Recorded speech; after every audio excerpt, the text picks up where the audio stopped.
Om Swastiastu, Assalamualaikum warahmatullahi wabarakatuh. Shalom, nama budaya, salam kebajikan untuk kita semuanya.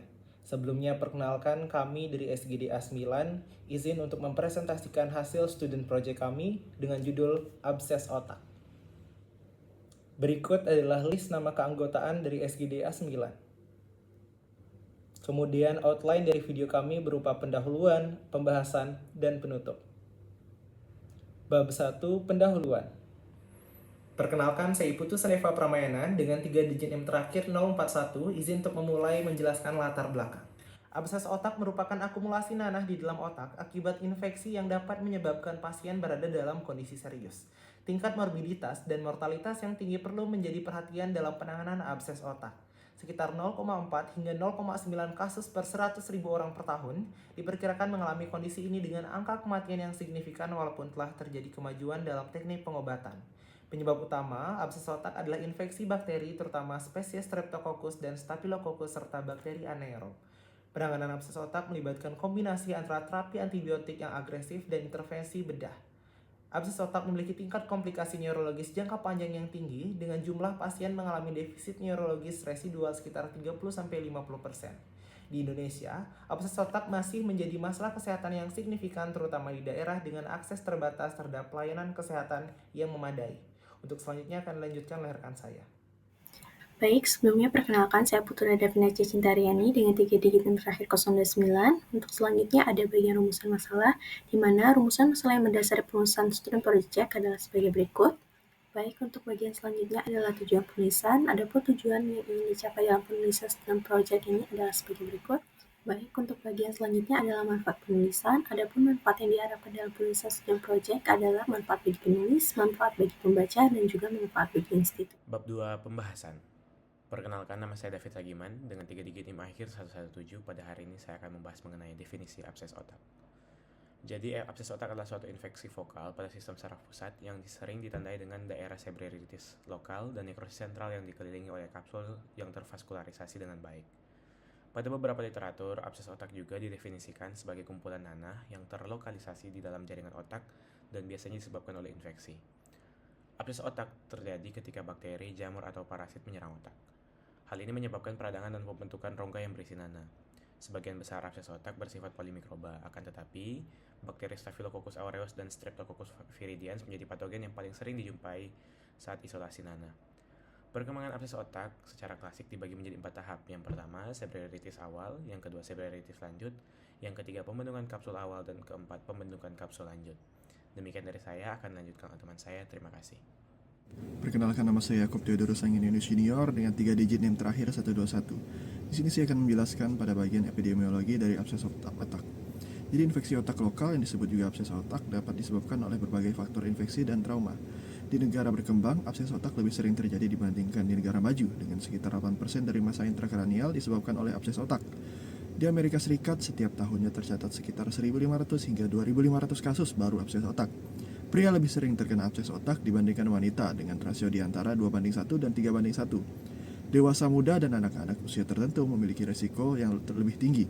Selain itu, peningkatan kasus abses otak juga terjadi pada pasien AIDS dan mereka yang menjalani pengobatan imunosupresi. Upaya vaksinasi telah berkontribusi pada penurunan kasus pada anak-anak, sementara tingkat kematian telah menurun secara signifikan berkat kemajuan dalam pencitraan medis dan terapi antibiotik. Sekian yang dapat saya sampaikan, selanjutnya akan dilanjutkan oleh teman saya. Perkenalkan, nama saya Nabung Ayu Tri Pratya Purantara dengan 3 digit terakhir 074.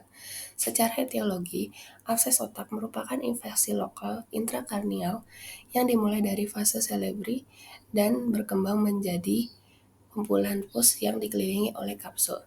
Abses otak bisa disebabkan oleh berbagai mikroorganisme, contohnya seperti bakteri. Contohnya Streptococcus dan Staphylococcus aureus. Kemudian ada jamur, contohnya Candida, yang dimana merupakan jenis jamur yang paling sering menyebabkan abses otak, baik secara mikroabses maupun makroabses, serta difusi nodul glial. Kemudian yang terakhir ada parasit, contohnya Trypanosoma cruzi, kemudian ada Tinea solium, dan Entamoeba histolytica. Sekian dari saya, selanjutnya dilanjutkan oleh teman saya. Terima kasih. Perkenalkan, saya Rania Pratnya Paramita dengan NIM akhir 211, izin melanjutkan ke bagian faktor resiko dari abses otak. Individu dengan penyakit penyerta seperti penyakit jantung bawaan, diabetes mellitus, kelainan hati, ginjal, dan paru seperti infeksi, fistula arteri venosa, sinusitis kronis atau otitis media, dan penyakit imunokompromis seperti kanker, penyakit jaringan ikat, HIV, AIDS, transplantasi organ, penggunaan terapi imunomodulasi, serta penyalahgunaan alkohol dan penggunaan kortikosteroid memiliki resiko yang lebih tinggi terhadap terjadinya abses otak. Selain itu, penyakit jantung bawaan sianotik juga meningkatkan resiko terjadinya abses otak khususnya pada anak-anak. Selain itu, abses otak dapat terjadi juga karena adanya trauma tajam kepala dan prosedural bedah saraf, infeksi pasca pembedahan gigi, telinga, hidung, dan tenggorokan. Baik, sebelumnya perkenalkan nama saya Putu Sevita Laksmi dengan 3 digit NIM terakhir 07. Saya akan melanjutkan terkait dengan patofisiologi dari abses otak sendiri. Jadi abses otak itu adalah suatu akumulasi nanah di dalam jaringan otak yang disebabkan oleh infeksi. Untuk patofisiologi abses otak sendiri ada beberapa tahap, diantaranya ada 5 tahap. Yang pertama itu adalah infeksi awal, dimana untuk infeksi awal itu sendiri itu bisa berasal dari penyebaran hematogen ataupun melalui darah, infeksi langsung dari cedera ataupun operasi yang telah berlangsung, ataupun infeksi yang menyebar dari struktur di dekat otak seperti sinusitis ataupun otitis media. Yang kedua itu adalah reaksi inflamasi. Untuk reaksi inflamasi sendiri itu terjadi setelah infeksi, di mana tubuh itu nanti akan bereaksi dengan mengirimkan sel-sel inflamasi seperti neutrofil ke lokasi infeksi. Yang ketiga itulah pembentukan kapsul. Dengan seiring waktu, sel-sel inflamasi dan juga jaringan nekrotik itu nanti akan membentuk suatu area yang terpisah yang dikelilingi oleh kapsul fibrotik. Kemudian yang keempat itu adalah peningkatan tekanan intrakranial, di mana akumulasi nanah yang terdapat pada otak nanti akan meningkatkan tekanan pada otak sendiri sehingga menyebabkan peningkatan tekanan intrakranial. Yang terakhir itu komplikasi. Jika tidak diobati dengan baik, maka abses otak itu dapat menyebabkan suatu penyakit yang permanen seperti ada udem cerebral ataupun bisa menyebabkan kematian. Mungkin sekian yang dapat saya sampaikan, akan dilanjutkan oleh rekan saya. Terima kasih. Baik, sebelumnya perkenalkan nama saya Kadek Milanovita Kumala Astagina dengan 3 digit NIM terakhir 044. Di sini saya akan melanjutkan presentasi tentang gejala dan tanda dari abses otak. Nah, abses otak dapat menimbulkan gejala klinis yang bervariasi tergantung pada lokasi dan ukuran lensi serta virulensi organisme penyebab. Gejala umum mencakup demam sebanyak 90%, kemudian sakit kepala sebanyak 85%, dan muntah 80% dengan trias klasik yang terdiri dari sakit kepala, demam, dan defisit neurologis vokal muncul pada 15-30% pasien. Gejala tambahan bisa termasuk hemiparesis, perubahan status mental, dan gangguan bicara. Nah, infeksi juga dapat menyebar secara sistemik, menambah kompleksitas kondisi pasien dan meningkatkan risiko gejala neurologis yang lebih serius. Sekian dari saya, terima kasih. Baik, saya izin melanjutkan. Sebelum perkenalkan, nama saya Kadek Milana Muranggara dengan 3 digit NIM terakhir 191. Jadi sini saya akan melanjutkan tentang pemeriksaan penunjangnya. Yang pertama itu dilakukannya tes rutin seperti hitung darah lengkap dengan jumlah diferensial dan trombosit. Itulah, kemudian ada laju sedimentasi eritrositnya atau SR-nya, kemudian protein C reaktif serumnya atau CRP, dan tes serologis dan kultur darahnya. Selain itu juga CT scan juga diperlukan, meskipun tidak sesensitif MRI. CT scan juga sering diperoleh dalam keadaan darurat dan bergantung pada tahap lesi. Kemudian selanjutnya yang terakhir itu adalah MRI. Itu adalah modalitas pencitraan yang disukai untuk mendiagnosis dan mengikuti lesi karena sensitivitasnya yang meningkat, terutama untuk lesi selebritis awal dan satelit, terutama untuk yang terletak di batang otak. Selain itu, ini juga memfasilitasi estimasi nekrosis dan tingkat lesi yang lebih akurat. MRI mungkin memungkinkan kontras yang lebih besar antara edem otak dan juga lebih sensitif dalam mendeteksi penyebaran peradangan ke dalam ventrikel dan ke ruang subarachnoid. Mungkin sekian jawaban dari saya. Selanjutnya dilanjutkan oleh rekan saya. Terima kasih. Perkenalkan, saya Dodisya Paramita dengan 3 digit NIM terakhir 228 akan menjelaskan diagnosis dan diagnosis banding dari abses otak. Diagnosis dari abses otak bisa ditemukan melalui pemeriksaan klinis, neuroimaging, dan juga mikrobiologi. Pada pemeriksaan klinis ada demam, sakit kepala, muntah, kejang, dan defisit neurologis vokal. Pada neuroimaging, kita dapat memastikan lokasi, luas, dan fitur lesi berkat pemindaian neuroimaging. Lesi dengan nukleus hipodens atau nekrosis yang dikelilingi oleh cincin tipis peningkat kontras atau kapsul, dan edema perilesional dengan ekstensi yang bervariasi terungkap melalui CT kepala dengan kontras. Selanjutnya, MRI otak dengan kontras memiliki sensitivitas dan spesifitas yang lebih tinggi. Yang ketiga ada mikrobiologi, kita bisa analisis dengan cairan cerebrospinal. Analisis cairan cerebrospinal atau fungsi lumbal ini dapat dilakukan jika pasien dicurigai adanya meningitis bersamaan dengan abses otak. Yang selanjutnya kita akan membahas diagnosis banding. Yang pertama ada glioblastoma multiforme atau GBM. Perbedaannya yaitu antara GBM dengan abses otak, di mana pada abses otak tepatnya di diffusion weighted imaging atau DWI akan ditemukan restriksi difusi yang jarang ditemukan pada GBM. Yang kedua ada metastasis otak. Gejala klinis dari metastasis otak hampir mirip dengan abses otak. Tetapi pemeriksaan yang dapat membedakan metastasis otak dengan abses otak yaitu dengan pemeriksaan radiologis. Yang ketiga ada infark otak atau stroke. Nah, pembedanya adalah pada stroke tidak terdapat pada pola rim yang jelas ataupun cincin yang menonjol seperti pada ciri khas dari abses.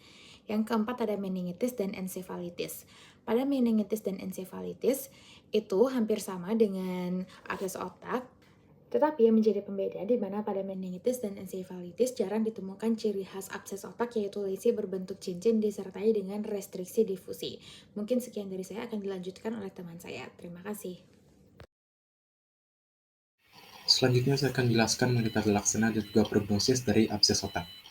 Di mana untuk tata laksana abses otak secara garis besar itu dilakukan dengan pemberian medikamentosa dan juga pembedahan serta diikuti dengan pengobatan pada sumber utama infeksi seperti sinusitis, mastoiditis, dan juga lain sebagainya. Untuk pemberian terapi medikamentosa itu nantinya disesuaikan dengan diagnosis yang sudah ditegakkan sesuai dengan hasil pengambilan sampel jaringan sehingga kita bisa memberikan antibiotik spesifik yang tepat untuk mikroorganisme penyebab. Contohnya seperti Enterobacteriaceae, di mana dengan terapi standar itu berupa sefalosporin generasi ketiga dan juga keempat, dan juga untuk terapi alternatifnya berupa Astreonam dan juga Meropenem. Untuk pembedahan sendiri itu diperlukan untuk mempercepat dari penyembuhan infeksi pada penderita abses otak, di mana tindakan operasi ini yang digunakan itu ada needle aspiration dan juga XCC. Di mana selain itu juga untuk external drainage itu masih menjadi kontroversial dalam penanganan abses otak, dan juga pemberian antibiotik pada abses otak itu sudah tidak berhasil. Namun itu masih bisa digunakan untuk abses aspergillus yang sulit diatasi.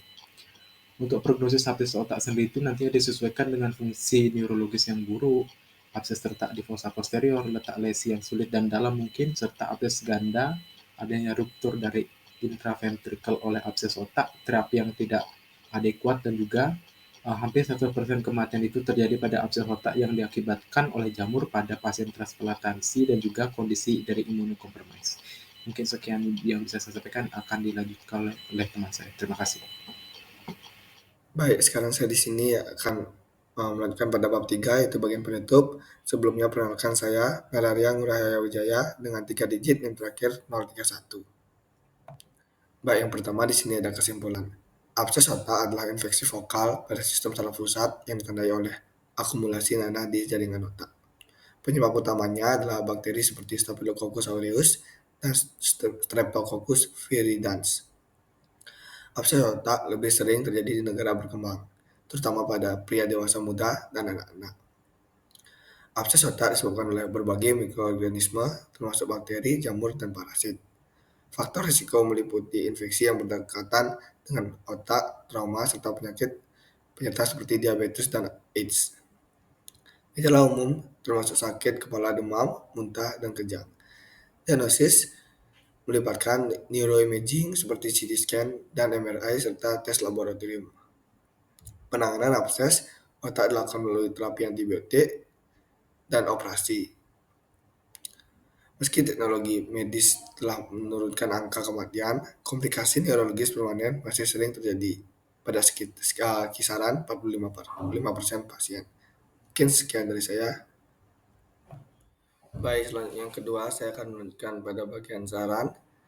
Bagi pembaca, penulis berharap pembaca dapat memahami isi dari studi proyek ini yang mengkaji mengenai abses otak, sehingga pengetahuan dan ilmu yang dibagikan dapat tersampaikan dan diterapkan dengan baik. bagi institusi, diharapkan dapat lebih menambah referensi di sumber perpustakaan mengenai abses otak, serta menambah wawasan mengenai abses otak terhadap akademisi. Mungkin sekian dari saya. Terima kasih. Baik, berikut merupakan beberapa daftar pustaka yang kami gunakan untuk pengerjaan student project ini. Sekian tadi presentasi kelompok kami A9 terkait dengan student project dengan judul abses otak. Saya tutup dengan Parama Santi. Om Santi Santi Santi Om. Assalamualaikum warahmatullahi wabarakatuh. Shalom, nama budaya, salam sejahtera untuk kita semuanya.